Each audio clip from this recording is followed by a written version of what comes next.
नमस्कार, आपलं माहिती घर यूट्यूब चॅनलमध्ये स्वागत आहे. तुम्ही जर पुण्याच्या फर्स्ट कम फर्स्ट सर्व्ह 2026च्या स्कीमसाठी ॲप्लिकेशन करणार असाल, तर तुमच्यासाठी हा व्हिडिओ अत्यंत महत्त्वाचा आहे. व्हिडिओ थोडासा मोठा असेल, पण नक्की शेवटपर्यंत बघा. जर तुम्ही त्या फ्लॅटला ॲप्लिकेशन करणार असाल आणि जर तुम्हाला फ्लॅट लागला, तर तुम्हाला जी म्हाडाने जाहिरातीमध्ये किंमत दिली आहे, त्या व्यतिरिक्त किती किंवा कोणते अतिरिक्त चार्जेस महत्त्वाचं आहे, की कोणते अतिरिक्त चार्जेस आपल्याला द्यावे लागतील, ते आपण ह्या व्हिडिओमध्ये बघणार आहोत. तर प्रथमतः आपण जर ॲडव्हर्टाइजमेंट बघितली, तर ॲडव्हर्टाइजमेंटमध्ये जर तुम्ही बघितलं तर क्लिअरली मेन्शन आहे, की जी किंमत ॲडव्हर्टाइजमेंटमध्ये आलेली आहे, ती सदनिकेची अंदाजित किंमत आहे, अंदाजित रक्कम आहे. आणि सदनिकेचे अंदाजित रकमेमध्ये जर आपण बघितलं तर खाली महत्त्वाच्या सूचनामध्ये जे मी 2 हायलाइट केलेले आहेत, ते तुम्हाला अत्यंत महत्त्वाचे आहे, कारण ती अंदाजित रक्कमेमध्ये बाकी जे चार्जेस लागणार आहेत, तर ते ऑलरेडी त्यांनी सूचना दिलेली आहे. आता जर आपण बघितलं, जे महत्त्वाचं आहे, लाभार्थ्यांना महाराष्ट्र शासनाच्या नियमानुसार मुद्रांक शुल्क, नोंदणी शुल्क व GST इत्यादी रकमेचा भरणा करावा लागेल. म्हणजेच तुम्हाला जी घर लागणार आहे, ते तुमचे प्रॉपर्टी तुमच्या नावावर करताना जे चार्जेस लागणार आहेत, जसं की आता आपण बघितलं, की मुद्रांक शुल्क म्हणजे स्टॅम्प ड्युटी 5% असते आणि नोंदणी शुल्क 1% असते.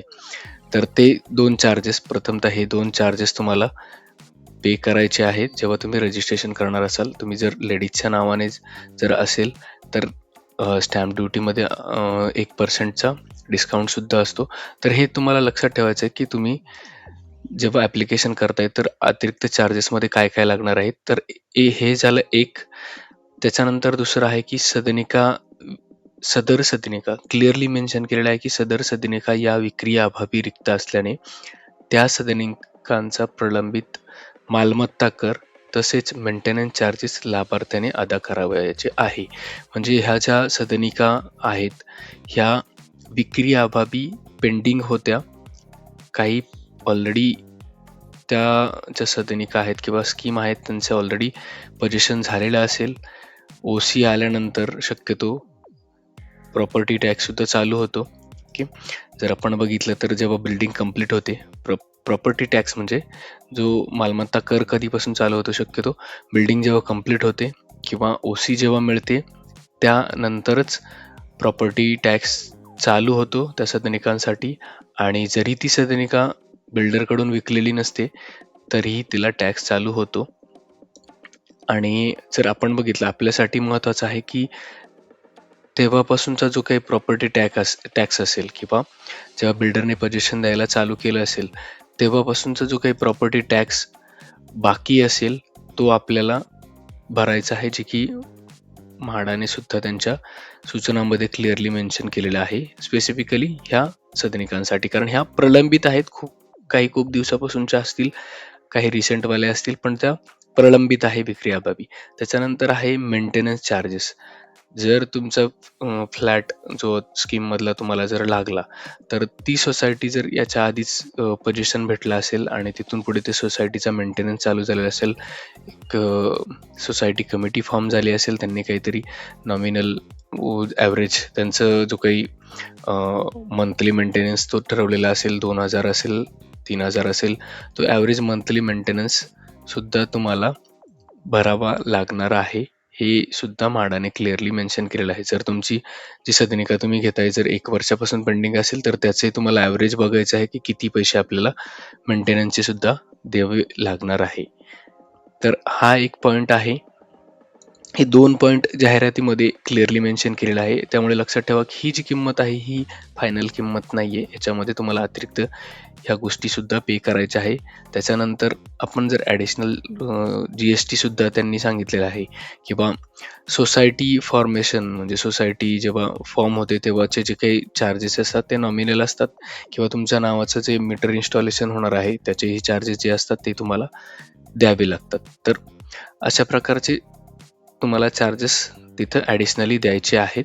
त्याच्यानंतर जर आपण बुकलेटमध्ये बघितलं, जे सर्वसमावेशक जे बुकलेट आहे फर्स्ट कम फर्स्ट सर्व्हसाठीचं, त्या बुकलेटमध्ये सुद्धा ज्या महत्त्वाच्या सूचना आहेत त्याच्यामध्ये सुद्धा जर तुम्ही बघितलं, जाहिरातीमध्ये जी दिलेली किंमत असते ती निव्वळ बांधकामाची किंमत असते. ओके, तर त्या किमतीमध्ये अतिरिक्त जर बघितलं तर रकमेत GST असेल, स्टॅम्प ड्युटी असेल, रजिस्ट्रेशन चार्जेस, प्रॉपर्टी टॅक्स, MSCBचे चार्जेस, सोसायटी रजिस्ट्रेशन चार्जेस, सोसायटीच्या नावे जमीन हस्तांतराचे चार्जेस इत्यादी शासकीय महानगरीकडील शुल्काचा भरणा, तसेच रेरा कायद्यान्वये अनुज्ञेय असलेल्या इतर बाबींच्या शुल्कांचा भरणा, तसेच दरम्यान काळात शासनाकडून निर्देश केलेल्या ज्या काही गोष्टी असतील त्या ची किंमत किंवा ती रक्कम देणं बंधनकारक आहे. सोसायटी नावे जमीन हस्तांतरण म्हणजे तुमचं कन्व्हेन्स डीड असेल किंवा डीम कन्व्हेन्स असेल, त्याच्या हस्तांतरणासाठी जे चार्जेस लागणार आहेत, जी जमीन तुमच्या सोसायटीच्या नावावर होणार आहे त्याच्यासाठी जे चार्जेस ते सुद्धा तुम्हाला भरावे लागतील जर ती प्रोसेस चालू असेल तर. ओके, तर ही एक गोष्ट आहे, हे हायलाईट केलेली. आणि अजून एक तुमच्यासाठी महत्त्वाचं आहे की ज्या विकासकांना जागा मालकांना 125% ASR प्लस 25% नुसार सदनिकेची किंमत प्राप्त होणार आहे, त्या विकासकांना जागा मालकांना MSEDCL इन्फ्रास्ट्रक्चरचे चार्जेस हे लाभार्थ्याकडून आकारणी करणे अनुज्ञेय नाही. अशा रकमा विकासकामार्फत मागितल्या गेल्यास रेरा किंवा म्हाडाकडे दाद मागण्याचा पर्याय खुला आहे. म्हणजे जर बघितलं तर ॲन्युअल स्टेटमेंट ऑफ रेट्स म्हणजेच रेडी रेकनर दराप्रमाणे वाढीव 25% जी किंमत आहे ती जर बांधकाम किंमत असेल तर त्या सदनिकांसाठी हे चार्जेस जर बिल्डर ॲप्लाय करत असेल तर ते देणं बंधनकारक नाही आहे. तुम्ही महारेरा किंवा म्हाडाकडे याबाबत दाद मागू शकता. शक्यतो 20% 50%च्या स्कीम ASR रूलनुसारच असतात. तरी तुम्हाला जेव्हा POL लेटर जे जनरेट होणार आहे, जेव्हा तुम्हाला स्कीम तुमची सिलेक्ट होणार आहे, तुम्ही जर लकी ठरले, तुम्हाला जर स्कीम मधला फ्लॅट अलॉट झाला, तर तुमचं जे POL लेटर जनरेट होणार आहे त्याच्यामध्ये सुद्धा डिटेल माहिती उपलब्ध असणार आहे. तर हे आजच्या व्हिडिओचं अपडेट आहे. जर तुम्ही म्हाडाच्या फर्स्ट कम फर्स्ट सर्व्हसाठी ॲप्लिकेशन करत असाल तर तुम्हाला ह्या गोष्टींची सुद्धा नक्की काळजी घ्यावी लागणार आहे. तुम्ही जर गृहीत धरून चालले असेल की अंदाजित रक्कम हीच फायनल रक्कम आहे, तर ह्यामध्ये काय काय ॲडिशनल लागणार आहेत ते आपण आजच्या व्हिडिओमध्ये बघितलं. आता ह्या बरोबरच पार्किंगचा काय म्हाडाच्या फ्लॅटसाठी काय रूल असतो किंवा पार्किंग असते नसते काय, त्या संदर्भातही आपण एक डिटेल व्हिडिओ बनवणार आहोत.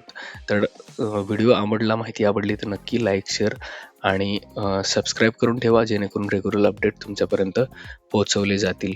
तर थँक्यू.